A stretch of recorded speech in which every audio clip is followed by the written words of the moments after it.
सर्वात मोठी बातमी घडामोडी पाहण्यासाठी चॅनेल सबस्क्राईब करा।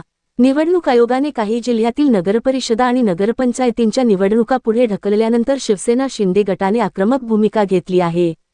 अंबरनाथ नगरपरिषदेच्या निवडणुकीत पराभव लक्षात येताच निवडणूक आयोगाला हाताशी धरून 2 डिसेंबर 2025 रोजी होणारी निवडणूक रद्द करण्यात आली, असा आरोप शिंदेसेनेने भाजपावर केला आहे। निवडणूक पुढे ढकलल्याने त्याचा मोठा त्रास हा उमेदवार व मतदार राजाला होणार आहे, त्यामुळे आम्ही निवडणूक आयोगाचा जाहीर निषेध करत आहोत, अशी बॅनरबाजी शिंदे गटाने अंबरनाथमध्ये केली आहे। मतदार राजा सुसंस्कृत व सुशिक्षित असून त्यांना देखील निवडणूक पुढे ढकलण्याचे कारण लक्षात आले आहे। त्याचे उत्तर नागरिक येत्या 20 तारखेला आपल्या मतदानातून नक्कीच देतील, असा मजकूरही फलकावर लिहिण्यात आला आहे। हा अप्रत्यक्ष भाजपावर हल्ला असल्याची चर्चा शहरात रंगली आहे।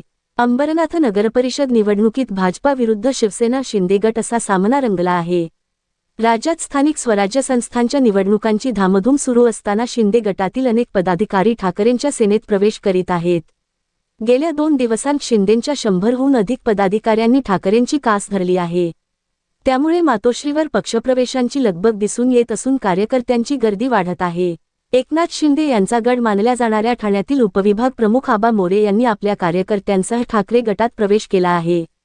त्याचबरोबर शिंदेंच्या कोपरी पाचपाखडी मतदारसंघातील जवळपास 100 कार्यकर्ते ठाकरे गटात दाखल झाले आहेत।